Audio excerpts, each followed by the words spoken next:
Hi, I'm Dr. Jim Hoven, your host of the Difference Makers podcast. This is a place where people come together that are making a difference for those who want to make a difference. And that's you. We're bringing thought leaders together in a sense of fusion where ideas and concepts and personalities are all driven together into one place at one time. And this is no different. In this episode, you're going to see cool things from cool people making a difference.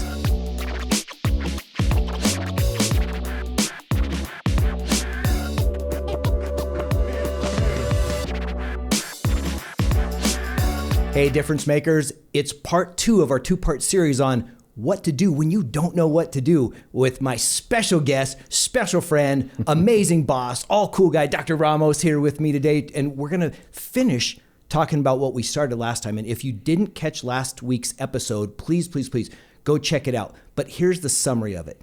There's a lot of reasons that we don't know what to do. And it's a gradient system where there could be little things we don't know what to do, or there could be high stakes things where when we don't know what to do, not doing anything can cause lots of problems. And so it can be everything from the emotions that it causes. And we talked about the reasons why it happens too biologically. So again, go check that out. But today is about solutions on how you get through the stuck point of not knowing what to do. So we can get right into it. I'm going to stop the intro now, move to the good stuff, and we're going to get after it here, okay? So Dr. Ramos, I want you to start with just a top framework of where we came from of not knowing what to do. We talked about the emotions, the biology, all that stuff.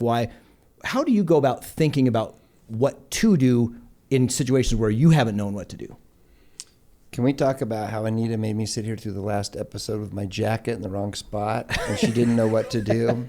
So she sat there and watched me on camera. When we got off, she said, "Hey, your jacket's sticking up. Can we talk about that?" This is a little therapy right now. Yeah, so one of our options is go to therapy. I had to throw Anita under the bus there. We finished our last episode for you guys. This is the off-camera stuff. We finished our last episode. Anita walked up to me and she's like, "Hey, your jacket, it's like sticking all up. It's all humped up there. And I think it's how you have it positioned." And I was like, "What to do, Anita? When you don't know what to do." And she's like, "What do you want me to do? Cut the episode?" Yeah, cut the episode. I'm sitting here looking like a jerk with my jacket. Oh, no. I didn't see it. I think you looked devilishly handsome. I'm sorry. I get us off base that early into the thing. Okay, no, what's the question again? Sure. Yeah, now we're cutting. We're cutting. All right, that's what to do. Yes. All right, so I'm sorry. You asked me how to decide what to do. Basically, what do you consider as a framework of a process if you find yourself in that situation of not knowing what to do? Any top line things that you can think of? Yeah, so definitely. So first is this. Remember that you will always not know what to do. It's a lifelong thing. And one example of that, or there are people, we mentioned earlier that, the country singer Chris Stapleton, who has tremendous stage fright and anxiety, and for years and years he just wrote songs for others because he couldn't get up there and do it. He could sing them and he could play the music, but he could not get himself up there to do it. There are still people to this day that are very famous people who give speeches and they still use medicines for that. And so I think the first thing when we talk about high level what to do in these situations is remember that for your whole life you won't know what to do. So first of all, it's going to happen. It's going to happen. Acknowledge, grab a hold of it, bring it closer. If you can get better and through some of the techniques that you and I will talk about today, great. If you can't, that's why certain people are on medications. We use beta blockers, for example, in people who give speeches.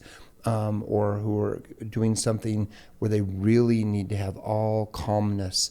They used to, there were certain sports where they knew that if people's heart rate was slower, like shooting or archery, where if they could go on beta blockers and their heart rate was really slow, the thump.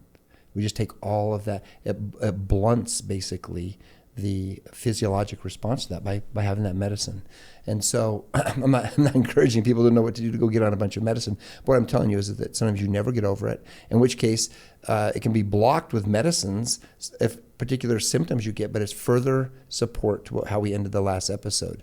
The medicine, the neurochemistry, neurobiology of it is real. Yes. That clouds our thinking and it holds us back. And we touched on that in the last episode. And so at a higher level, what do you do then to blunt those effects as much as possible and get better at it throughout life? And one of the things I would start with is it's personal to each person. It's very personal to each person and to each situation. So I'll give you an example. When you shoot competitively, the best shooters have found ways to not be overly present in the presence, overly present in the current presence of what they're doing at the moment. What do I mean by that? What they do is they may be shooting, but they're visualizing a beautiful ocean wave coming in and going out. And every time the wave comes in, they mount their gun. Every time it goes out, they call for their bird and they break it. And this heavy visualization of this, and they're shooting, and you don't know what their mind is doing. And I do that when I shoot. Wow! So you see an ocean wave in and out. That's the visualization that you use. It is. I have several things I do that are kind of a pre-shot routine and a shooting routine. The pre-shot routine is where your mind is before you're shooting, and it's really hard to not have your mind wandering and running. So you'll be there and a bird will fly across the field of vision. It'll distract you from it. You go, I hope that bird doesn't come across when I'm shooting. If you think that, you'll miss the next bird. Wow. Or you'll be there and you're like, wow, that was a hard right that guy got. That was a hard right angle. I wonder if I'm going to get that right angle. You'll miss the next bird. Doesn't matter if it's a straightaway, doesn't matter if it's a duck. You'll miss it. Yes. And so there's this pre-shot routine where I do allow my mind to wander because it decreases my mental load by the end of the round. If I have to stay in the focus, in the moment, the whole time, I find it fatiguing and not enjoyable. And if I can let my mind wander and I can have fun and I have my on moment, all those moments add up to not much time over the course of a round. And it's very, very important, that mental state of where you put yourself. So would you consider that as one of our first top line items? Would you consider that centering yourself, or is that even different than that? Because of, like you said, we're trained, especially in the West as achievers, we're trained on focus. And what I just heard you say was the opposite, that it's a looseness, it's a expanding your perimeter of vision or of thought as opposed to dialing it in. And I'm sure it, like you said, the wave, it probably goes in and out, but is that less centralized at that point, less focused? Or a different kind of focus? I don't know. I would tell you this: it's less focused time, and it's very highly and intense focus for a smaller duration of time, which I find to be more effective. I think it makes me better because I don't burn a lot of energy at the, if you look at it through the average and below average phase of concentration, I don't spend a lot of energy time there when I'm in a round. Here's a better analogy. This will help our listeners to understand this. If you're an NFL football player, they say in an entire game, I think I've heard before, it's like 19 minutes worth of play in an NFL football game. We've all watched Monday Night Football. It's a few hours. Yep. But there's this, 24-second clock going, and then there's a huddle, and then they go back to the line, and then there's this play. It's a burst for 8 seconds on a run, and then everybody walks back, and there's a huddle and a play call. Everybody moves out to the line, and the actual hard, intense go is 19 minutes. The game's 3 hours. So I apply that same approach to some things I do in life. So I have a very, when I'm walking back to the line, if you want to call it that, if I'm walking back into my office, if I'm on my way to work, if I'm in between projects, it's my walking back to the line time, it's my huddle time. And then when I go hard, and I go intense, and then I go deep, and then I hyper focus on something. And that is usually when my best work gets done. My best ideas come out, or the things that really have made the biggest changes, they come during that burst. If all day long I had to be on a burst, you'd be exhausted. I would be exhausted. If the whole entire 3 hours, those NFL players had to play that hard that they do with how could they make it through a game? So does that make sense to you on when you say, is it centered or not?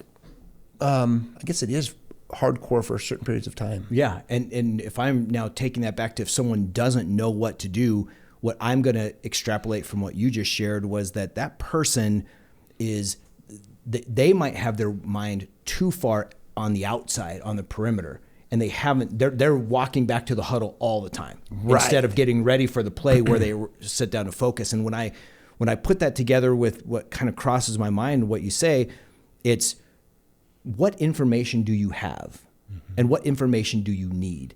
And sitting down and writing things out. Like if I don't know what to do, one of the tools that I would use is to go, okay, what do I really know about this situation? What's the challenge here? Why am I struggling with it? What's the worst thing that could happen? What's the best thing that could happen? What are all my options? And coming up with that where I can see it, that becomes magical for me, because what it does is it seems to open up the fact of saying, okay, I have more control than I think. Because I think one of the things that keeps us from doing stuff is feeling like I have no control. Right. I'm paralyzed. I have no control. And when we take and demystify that there's control available, all of a sudden, wow. And so if I hear what you're saying correctly, how I can apply that to now my life from what you just shared is I can say, okay, is this time for me to get after it, or is it time for me to rest or recharge? And then once I have that rhythm, and I've gathered my information, now I can use that energy in the most productive way. Well, and in the first episode, we talked about gradients, right? And in gradients of, what to do when you know what to do when it's time for dinner versus what you do when you don't know what to do when you're stopping bleeding and somebody bleeding out. Gradients, different areas where it matters. And what you just described perfectly, and I want to ask you about the recharging part of that. You described the gradient, which is where you have time to think.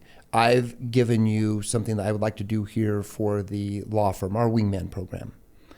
Didn't say, I need the wingman program right now. What do you think? That's, boom, sudden burst of, oh man, I'm on the spot. What do I do? I need to think from the hip right now. What you want the answer in your mind? That was more of a project when we were talking about that we brainstormed a little bit. We put any certain particularly type timelines on, and you left and you worked on and you came back with a masterful piece that we're going to institute throughout our law firm now and throughout our leadership on how to be a good wingman. And you came up with all of that. And applying the analogy I just gave about the football game, when you heard that analogy, what you said is, there's a period you recharge. Now, I know one of your recharge things because we're good friends. It's exercise, right? Mm-hmm. So what are some of your recharge? And using that, what to do? You didn't know what to do when we first talked about it exactly, or even what I was looking for. Yes. So what did you do? And how did you approach it? What was your recharge? What was your process? So what a great thought-provoking question. Here's what I'll tell you. The best plan that anyone can have is a plan that they've executed prior to needing it, right? And so a good friend of mine always tells me, he's like, listen, you want to train harder on the regular than you will probably ever need, so that then no matter what you want to do, you're ready to go for it. That's how you want to train. But think about this. So much of what we talked about last time in our episode was the biological effects, the nervous system effects that stress, uncertainty, doubt, fear have on the body. And we went through that, right? On all these different things, from the chemicals that get placed to our inability to make good decisions. All that happens. But what I know is if you have a list of things that you depend on, if you have a stress reduction plan, since stress and fear is the enemy in making decisions, what if we have a great stress reduction plan? So for me, like exactly like what you said, regular exercise, it's critical because it starts my day, it anchors my day to goodness every day. And I know what I'm getting from it. I know why I'm doing it. I know what my goals are. And one of those is under stress. I know it's part of my go-to. It's just part of what I do to navigate stress. Another thing is, what about the amount of sleep that we get? Do you know how much you need? You're one of those unicorns that you don't need a lot of sleep, and you do great. I need more sleep than you. If I try to go to your schedule, I'm ineffective. So I got to know how much sleep I need, right? I got to know, for example, in my stress reduction plan, who can I talk to in times of stress? So the more that I have that dialed down, it's like when someone's getting ready to have a baby, what do they say? You got to have a bag ready or something, right? Like, right. Okay, and you don't do it when you think that your wife or your partner is going into labor. You have that bag ready so that when the stress happens, there's no thinking about it. Just grab the doggone bag, get in the car, and away you go. And so I think having your bag ready, your stress reduction bag, and knowing what that is, what relieves stress for you, what recharges you, and practicing that so that when the performance moment comes, now you have a benchmark that you can go back to. To me, that's been huge. Wow, that is so good.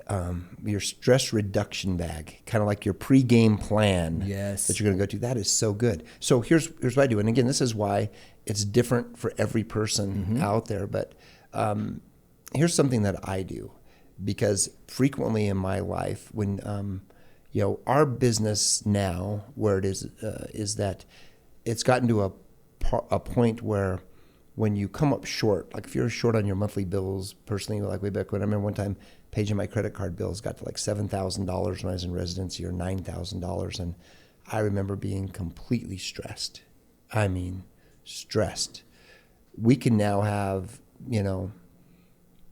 hundreds of thousands of dollars, if not $1 million swing in a month throughout all these businesses that we have now in our life, right? And I think about the days when such amounts would get me stressed, right? And what's changed? You say, well, what'd you do? Well, I didn't know what to do. We had all that debt back then, right? Work my way out of it, stress my way out. What am I going to do? It was very, very stressful. But there's one thing that allowed me to scale to where we are now, to where I could do that same thing on using money as a topic, because I know it's one that tends to affect a lot of people. I could do it to the billions. I could do it to the infinities without losing a wink of sleep. I never lose a wink of sleep over it. But here's what it is. Here's the thing for me. This is the individualized thing.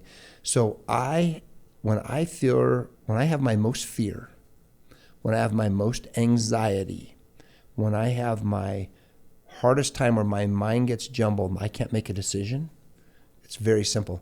I've not focused on my faith.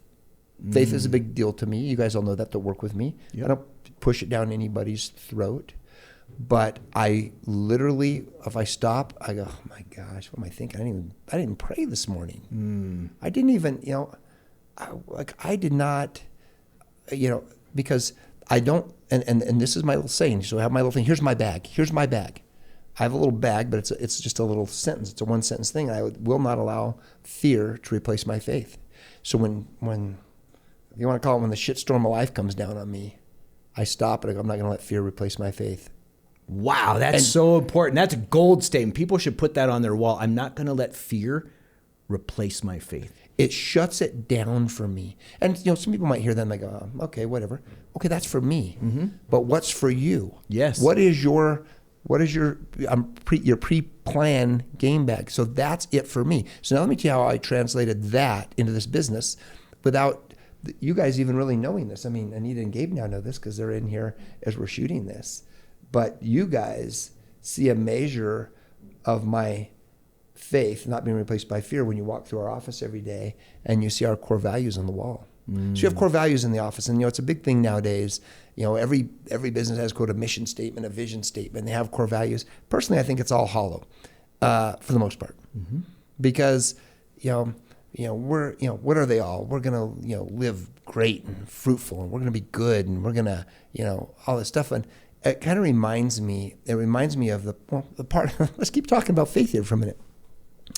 Sorry if I get too far off base here, but no, you're good. When you're in a business like this, I'm not going to push my faith down everybody's throat. I'm not going to, become legalistic and push my my religious beliefs, if you want to call that, down people's throats. To each his own. But there are principles within my faith that remove all of my fear. It's the principles of my faith that remove all of my fear, and it's knowing, love. It's knowing care. It's knowing how to communicate openly and honestly, and such. That's all from my faith. That's based on my faith. And you came up with our core values, and the only reason I ever agreed to any of it is I read it.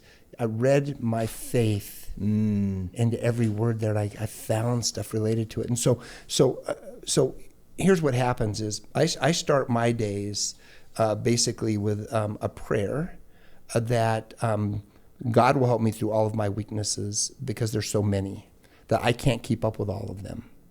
And I know that what will happen if I don't pray about that is that my weaknesses will start to get me, and then it'll get that cycle going. And we talked about that building of failure that building feeling of helplessness or hopelessness. How am I ever going to get through this work today? How am I ever going to be prepared for that deposition? How am I ever going to get that done? And it builds and it builds and it builds and it builds, right?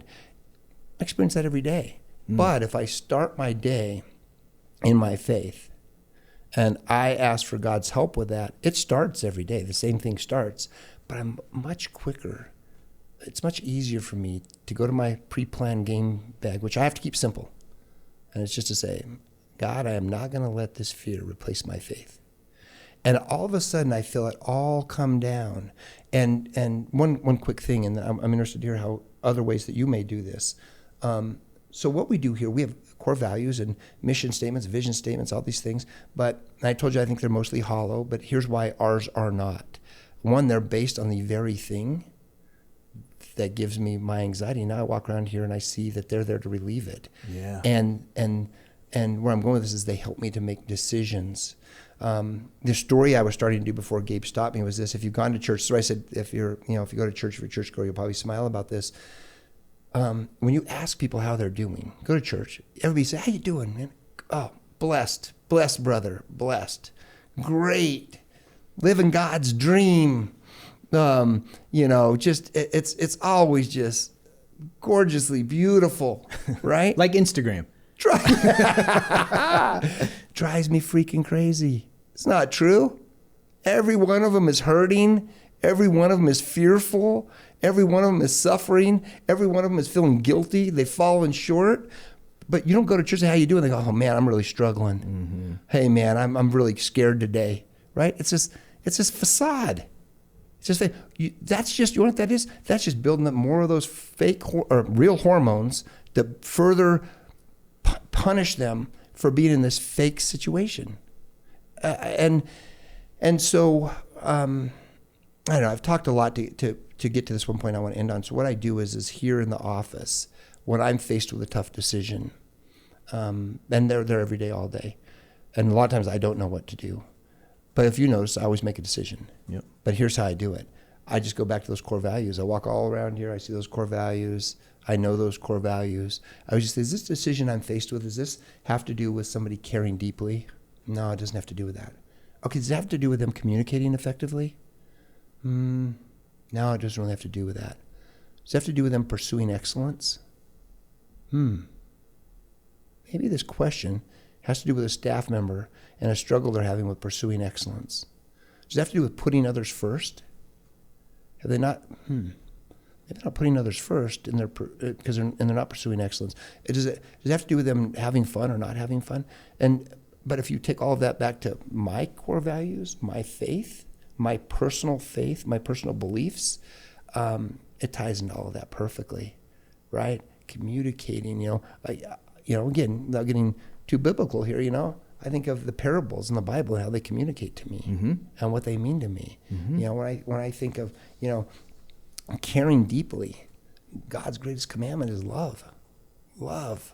Greatest, the biggest, the most important, love, caring deeply, right? I can do that for every single thing, putting others first, pursuing excellence. You want me to give you examples from the Bible of those things? Man, they're just like this. Yeah. So I walk around here and I see my faith and my fear goes down. My anxiety goes down. The answer is always there for me, always there for me. And I can answer every single situation. Now that's my, the far extreme. We talked about Connor in the first episode. We talked about me saying when somebody's bleeding to death and telling the doctor, hey, make a decision, resident, what you're going to do. He's bleeding to death, right? When I'm bleeding to death here in this business, that's what saves me. Wow. And the tool that I would use akin to that, and I'd written down faith in my set of tools, and the way that I would describe that too is getting self-centered. And I don't mean self-centered like you're self-centered. I mean centering myself. Which, if you're a person of faith, that could be through a prayer of asking God, like, hey, God, what should I do here? Or better yet, because you know me, I'm a big question asker, right? That's why I love doing the show so much, because I love asking questions. But rather asking God, or if you're not a person of a religious background, asking yourself the question, what is the best thing I could do right now? Right? Self-centered. Take a breath. Get centered, get relaxed, get your mind in a receptive open space. Because what happens is, for me anyway, when I get under that I don't know what to do, things are frantic in my mind. My mind is not still. So if I can get my mind and my heart still and then just start asking questions. So if I say, hey, God, what is the next best step I can take right now to either make the decision that needs to be done or to move me in the direction that I need to go? Just the next step. I don't even need to see everything right now. Just give me that inspired next step and I'll take it. Right. Now that's that faith thing that you're talking about. Yes. And if I'm asking myself that, leaning back on saying, have you ever done something like this before? Like, what's the closest thing you've ever gotten through that is like this? What does that look like? What does that feel like?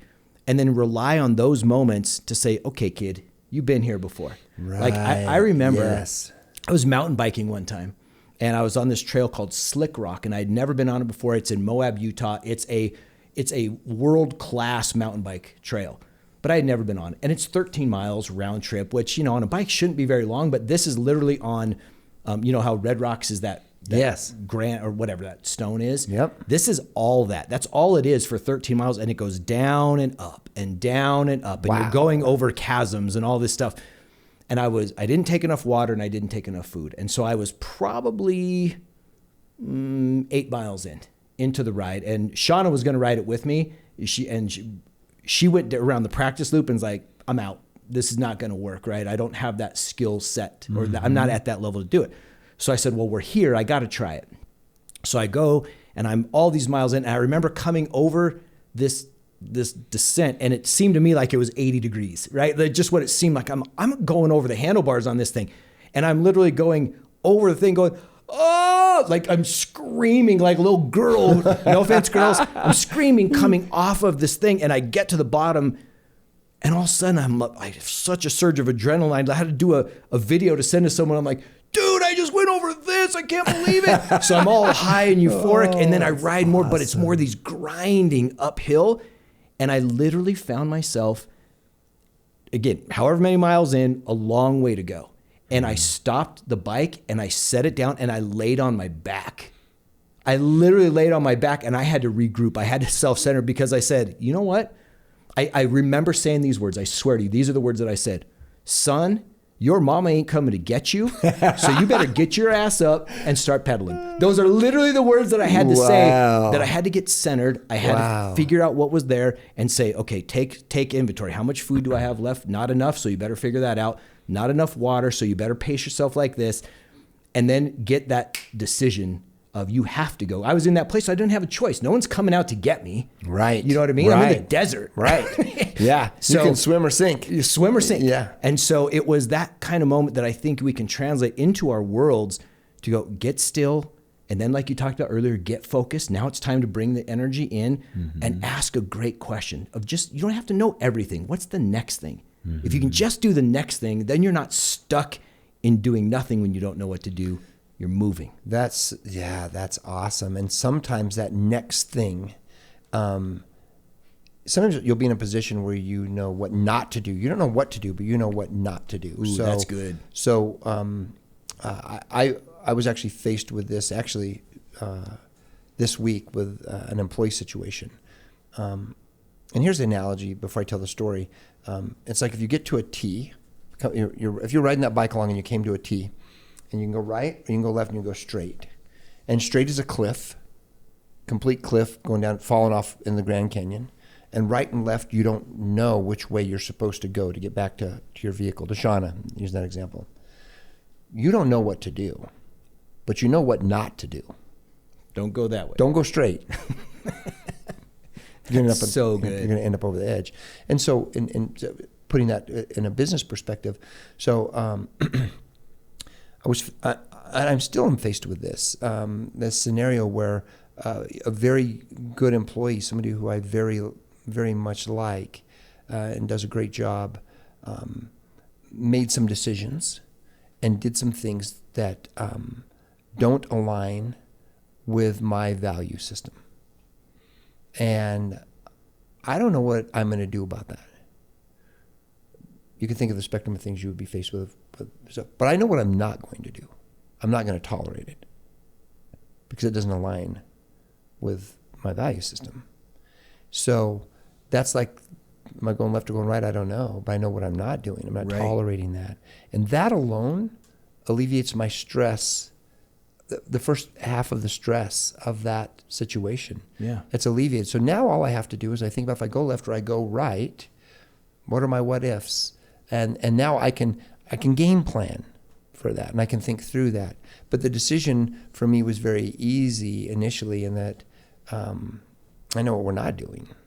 That's so good. And I think I was taught by a friend of mine, you know him, his name is Brian Duggar, and he taught this to me. He said, look, when you're faced with a choice, and we're talking about not knowing what to do, you know that you can go left or you can go right. We've decided we're not going over the cliff. So we know what we're not going to do, and then now we at least have two options. Yes. And what he shared with me that brought me so much comfort, and this was when he was teaching me how to coach other people. He said, look, man, you can tell them that they should do this or they should do that. At the end of the day, you're going to give them the options, or you're going to tell them which one to do, and they're going to do it. And if they do, and it's not working out, guess what? They're going to come to another fork in the road where they can go left and right. At the end of the day, if they just keep making enough right choices, whether their path goes like this or like this, they're going to get to the same place. Yes. But wow. just know that you're always good. going to come to another fork. No matter which decision, it's going to be okay. Because if you make the wrong decision, your fork is going to come at a different place, but it's going to give you a chance to get back to the right decision, that there always is a course back to where you want to go. Right. And I thought that was great. And you know, what that also reminds me of is leveraging our options. Remember how we talked about earlier how I like to write stuff down? The more you write down, the more options you see. Imagine this. If you can write down enough options where you have at least 3. If you can find of all your choices, you don't know what to do, but if you can write it all, you're going to find that you got at least 3 things you can do. And of those 3 things, like you said, the one that goes straight is off the cliff. That one might kill you. So you just say, hey, I got 3, but at least 2 of them, I can deal with the worst case scenario of that 2 of them. And again, it brings more comfort and more control, and it relieves our nervous system anxiety, and then away we go. So that is a big one for me too. That's a great tool. Again, restating what you did and telling you what I do sometimes in that regard. You said you write it down, you see it, right? You see the plan. And you know, I'm a little bit of a concrete thinker. You know, I think you somewhat have to be in some ways to be a medical doctor. You know, or if you go back, you know, I majored in biology, minored in chemistry, right? So you can kind of see how my mind it works kind of more like what's the formula, what's the thing. And so I know that I jumped right ahead to my big thing, which is my faith and how that does. But on everything, I don't just turn and go, oh, I'm just going to pray away and I'm going to and faith it away, right? Come on. So I have some concrete things I do too because it's just naturally to me. One of those is what I call my risk-reward scale. And normally what I do is I'll come up with 5, I put risk and I put reward. And I do this quite often on little scratch papers on my desk. And I draw a line between the two and I make a little table out of it. And I put the issue on the upper left side of the table. And usually there are things that are associated with it, like so a thought that comes to mind. Let's use the employee example. I can put fire them in the left column. I can put counsel them in the left column. I can put understand them in the left column. I can put whatever comes to mind. I kind of brainstorm, I collage it a little bit. Usually I'll come down with 5 to 10 things, try to make it too extensive. And then I have the risk and the reward. And I go and I make myself make a decision on is there a lot of risk there or a lot of reward there? So if, for example, in the left column, I put in that employee situation, sustain my values and ethics. When I go to the risk-reward side of the column, the reward side gets, heavy, bold, circled plus, right? If I go fire the employee, do I get a lot of reward out of that? Not really. It's risky. It's risky personally to me, friendship-wise. It's risky business-wise. It's risky for those clients associated with that particular person. That goes in the risk column. And then at the end, let's just say I had 10 things. Let's say I end up with 5 risks and 5 rewards. You might think that I'm left at a point of indecision. Not at all. Because when you look at it that way, you go, wow, that reward is overwhelming. Maintain my personal ethics and value and don't compromise from that. That's overwhelming. That was in bold, remember? And there'll be a few things and the scales just tip. They just tip. Wow. And so sometimes I literally granularly process some things by writing them down exactly like that. But that's my way of doing it. Yeah. But I like your thought here. And you've heard me talk about how I like to write papers. Yes. Right? People have the hardest time getting started writing papers. I write words all over the place and everywhere. First thought that comes to mind, silly, goofy, funny, serious, rude, crude, whatever. I write them all over the place, and then I start to collage them together, and I start to work them together, and they start to form paragraphs, and I start writing paragraphs after those, and usually I have a paper or something that's way longer than I need it to be, or a talk I'm going to give. And then I'm kind of trying to carve stuff out of it, and I think I have a really good product by the end of that. And that's another writing thing I use to make a decision, on that particular thing. For example, if I was going to give a talk and what to do. That's good. The final tool that I like to use is talking to someone. If I've gone through it, then maybe I can use my personal experience. But if it's something that's too big for me, that's out of the depth that I've been in yet, man, then it's about finding someone to talk to, whether it's a personal mentor or like if I know someone, cool. But if I don't, you don't want to just talk to anyone, right? They have to have to add value in these kind of situations. So if not, there are books, videos, there are seminars, there are things that will help you get through. You can have a mentor that you never even knew. Like I consider Tony Robbins a mentor. He's certainly not a friend, but he's a mentor, and I can search any number of things from him that would help me deal with a situation when I don't know what to do. So that's one of my big go-tos as well. Geez, I'm glad we didn't finish this without talking about mentors and that person to go to. I have mentors that they have no faith at all. They're agnostic or Muslim or whatever. They're certainly not of my faith beliefs, but they're mentors to me because they're people I call on particular things, or I look up to on particular things, or I watch for particular things. Because maybe in another way, they're incredibly influential, and I like everything about what they're doing. And I'll call them on particular topics. I've my handful of guys I call on legal topics. My handful of guys I call on medical topics. I have my handful of guys that are my far right, that faith circle of my life, that are my brothers from another mother. They're the ones that when something really hits me deep in the heart, on something that's tugging at my, because there's still conflict. It's not like once you have faith, there's no conflict. It's not like every time you go, I'm just not going to let fear replace my faith. It's not like every time you say that, it all just goes away. It might go away biologically and neurochemically for me because there's a real soothing thing to me with that. But the problem doesn't. Yeah. The issue doesn't. Yeah. Now, maybe I'm in a better state to deal with it. I can think more clearly. But now what am I going to do? And frequently, I'll turn to mentors in that area. And man, there's nothing like, well, you've been this to me in many ways. We've had conversations about all sorts of things. And that is, that's a very, very powerful way to help you know what to do when you don't know what to do. And I think we bookend this as we're coming to end. We've given a bunch of tools, at least 6, 7 tools. You said something that is probably worth just stating again before, and here's how I'd love to finish this is how did you and I get through our situation? We talked about what our situations were in the last episode, but basically bookend this thing with, you'd mentioned that for some people, if they have a horrible time speaking and Chris Stapleton singing, he might need a medication, he might need therapy, he might need other things, and that can be part of on your bookend of that's your travel, your stress travel kit, right? That's your ready kit. That's part of what you need to do.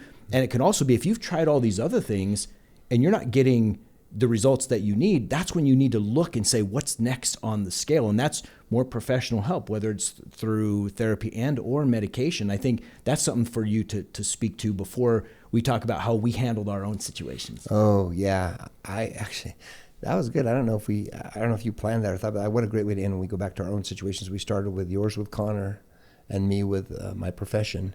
We took, as I said, the far right side of the scale with you and your life, and the far left side, not so important with mine to talk about. Great way to wrap up. But to go to, what was you wanting me to, I got so caught up in that ending. Like basically saying about the medication that someone might need to take and then therapy. Yeah.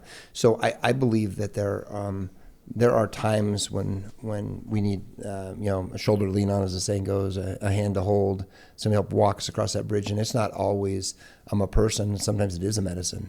And there are situational stresses that people have in life. There's situational depression events. I think frequently of divorce. How many people must be out there going through divorce that go, what do I do? What do I do? I don't know what to do. And there are tools from the medications, as you said, that are not permanent. They just help control the release of those neurotransmitters, the things that get us thinking cloudy and foggy and start to make us get depressed or get in the dumps and start to look at ourselves and live in the past and have regrets. So yes, there are medicines, and they serve very specific focuses, and I would look at them as temporary bridge crossing things. I think there are things like you've said. Exercise. How many people that get really stressed out talk about, man, if I just exercise, it's just like I blow some steam off, right?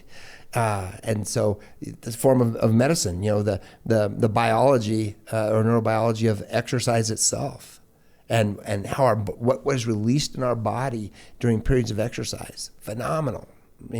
That's our own medicine. Periods of joy or things that bring that joy or bring on those overwhelming emotional feelings of that. I know that every morning you go for a walk, right? With Shauna, you guys walk through the trees, the mountains. And what does that do for you? Oh, it's heaven. Literally centers me after my workout. So I get it all ramped up and I calm it all back down by going for a walk after. Wow. Yeah, that's awesome. And so, we each, and again, I hate to say that over and over, but we each have our own things and our own process, but there are many of the same processes that can help all of us. If somebody's listening right now and they said, well, I'm not too much into the exercise thing, but man, I really like that walking idea. I love to walk. I love the outdoors. Some people, their stress relaxation might be sitting in a coffee shop on the corner, and just the cars and everything passing by and all the activity might be very settling to them. To me, a flight over the mountains, jump in the airplane, fly over the mountains, experience God's beauty and see just things that are just so settling to me. Wow. Yes. So I don't know if I got off track with that, but there's certainly is a stepwise process, and it all does affect us, mentally, physically, emotionally. When I say physically, I mean literally physically. 100% from the cell biology out. Yes. Well, I'll tell you what. Here's what I ended up doing after what to me is the highest end of the scale, highest stakes scale of Connor passing at 25 years old. Number one is I stuck to my morning routine. Right? I missed 2 workouts. Wow. And they weren't the day after, right? Because I needed familiarity. I needed what I'm used to. Now, actually, we did a podcast with Dr. Ron Schwenkler, who helps a lot of our clients with mental health stuff. And he and I talked about loss. And so this came up just recently in a podcast that we did. And I asked him, I said, well, do you think that was me actually getting therapy, or was that me avoiding what was real? And he goes, well, it could be both. But for me, it helped me because I was familiar with it. Not only that, but exercise. Now, my workouts weren't as good, right, in the beginning, but it was consistency. And I know consistency wins in my life every single time. And so it was that. So sticking to my morning routine, also seeking mentors. So I had gotten some books from one of our team members here, Rami Joe. He gave me books on loss that I gobbled up. I really went to learning things about what happens in the afterlife. What does it look like, right? Like just trying to fill my mind with things that connect me to my son's spirit. Yes. And so between all of those things, so that we've talked about, mentors, exercise, I had a good stress relief bucket. My bag was ready. And the stress was more than I could carry. So I needed I needed a group around me, and it really helped me realize that. So those would be the main things that I did that we've talked about here that did help me know what to do, because I literally sunk down to my knees and said, I don't know what to do. But within a few short days, because of these tools, it's been going on 2 years next month, and I'm still not. I'll never be all the way back, but right. I'm good. And I know he would want me to be great. Yes. And so that's how I did it. Yeah, that helped you get that healing process going when you didn't know what to do. I had no clue. You just did. Yes, just did. And thank God you had that tool bag there, or the pre-planned, pre-pack up. Yeah. Like you mentioned, like when somebody goes to have a baby, they already have the bag packed, and you had it packed and you turned to it. Oh, one more thing too. I can't go without this, and I know we're going a little bit long, but the people at the office here, I can't even tell you. I couldn't wait to get back here. I literally stayed away he passed on a Tuesday. I stayed away till Friday, and then I was back. And it wasn't because I was coming back to work, because I didn't know how that was going to go, but I was coming back for the support and for the people. And I knew that whether I came back in 2 weeks, 4 weeks, 6 weeks, that whole first week was going to be people loving on me, and I was going to need to go through that process. And that was a big part of my healing. So I didn't want to be by myself, and I didn't want to just be by my family, because these people are my family. And so to me, engaging and leaning into the resources that were there to help me was a big part of me knowing what to do. And it helped with your healing? Oh my gosh, more than I could tell you. Yeah. And your ongoing healing, right? I mean, it's a lifelong every day. It's a lifelong thing, as you said. Well, mine is much simpler and shorter as to what I did. So here I am, night before the match, going to change what's supposed to be the rest of my life. Fearful. I'm kind of having this come to moment, right? Who do I call? I call my mom. What's my mom do? She asked me what I'm going to do. I'm like, I want her to tell me that. That's not realistic. Yeah. Right. And what happens when you don't let fear replace your faith is that sometimes you're not fully gratified. So here's what I mean by that. So I was fearful. I was faithful. But it didn't give me any answers. And sometimes that's one of the frustrating things about faith, is you want God to come speak to you and tell you, hey, here you go. Here's the answer. Here's what I have planned for you. Here's where it's going to go. Here's the map. Yep, here's the map. And then it's frustrating when God doesn't give you the map. Hold on, I've got all this faith. I'm not letting it replace my fear. Where's my map? Where's my answer? And you're waiting, and you're waiting, and you're waiting. And God's timing is not our timing. His sense of time is not our sense of time. Well, I needed an answer the next day. In fact, I needed an answer in hours. And this is where you have to have a bag that has a lot of tools in it. And this particular bag for me, I could have exercised. I probably did. Didn't have any answers in it. I just really did not know what to do. But sometimes, and this is back to, sometimes you do know what to do, what not to do. Sometimes you do know what not to do. And what I knew was this. I knew in my mind that I could not live with myself, billing every patient before they walked in, before I could see them, feeling like I was only serving those that had a certain means. I knew that I could never enjoy a surgery as much as I enjoyed my family or my faith.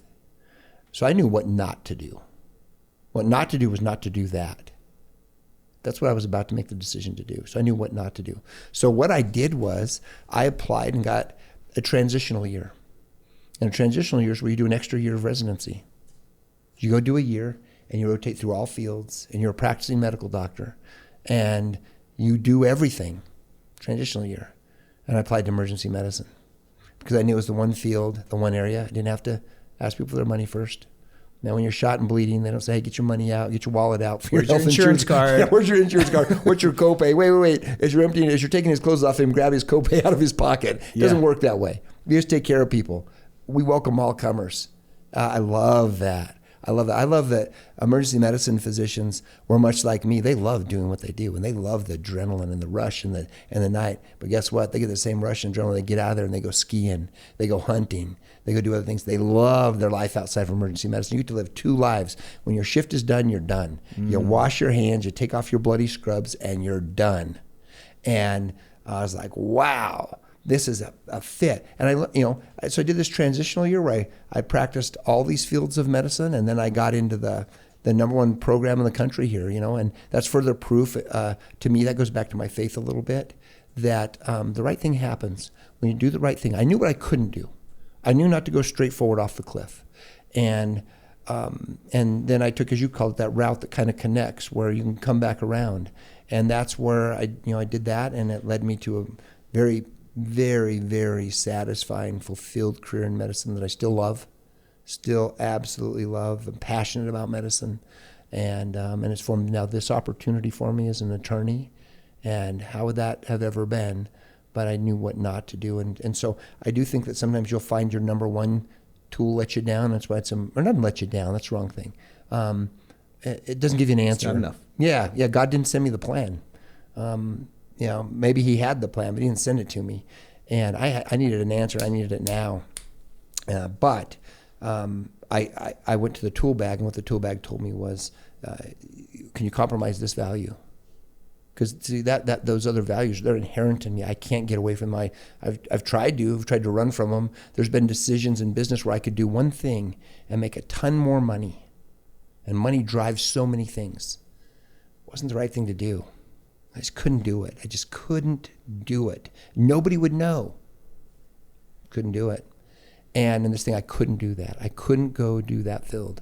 And so so I turned to that other tool in the bag, which is, knowing where my values lie. And I think that anybody who has multiple tools in the bag, you probably found in getting through your thing, and we can wrap up here. I know we have gone long, but I hope it was good. I hope it was worthwhile to people. It sounds to me like in your tool bag, you used many things. You couldn't have just exercised your way through it. No, Yeah, no. right. That literally was just the foundational piece of normalcy. Yeah. Just a little. I just needed whatever normalcy I could find, and then it was more learning, more loving, more crying, Yeah. more leaning into pictures, more being open and vulnerable, like things that I'd never done before. I had to lean into, but it was gradual, a little bit at a time. Yeah, that's fantastic. Fantastic. Well, you want me to wrap us up today? Please, yeah. Land this plane. You're a pilot. Ooh, Land this I don't know thing. if I can do that. Can't do it like you. Well, thank you guys all for listening. Thank you so very much for listening. It is so fulfilling to me to be able to sit here with my dear friend, Dr. Jim Hoven, and dive into these things. And I know what interests us may not interest everyone, but hopefully there's a nugget or a pearl or something in this. And if you found that, please tell others about our podcast. I know it sounds like we're begging at the end of every one, but we really are. You don't get your message out there to the people it might affect or it might touch if you don't ask. So we're asking. Share with other people. If you give us a thumbs up, if you give us a 5-star, it gets traction, and then other people start to watch or grab, and they may benefit from this. And that's our goal. Our goal is to be difference makers. That's right. Yeah, That's right. I love being a difference makers with you. Like the difference that we're making, you've given me a chance to make a difference beyond anything I had done before. So I thank you for that. And and we'll have some show notes to this too. People can link up to all that. But man, thanks for doing this with me. Oh, that'd be wonderful. Thanks, brother. Appreciate you. I appreciate you too, and we appreciate you. So till next time, keep making a difference.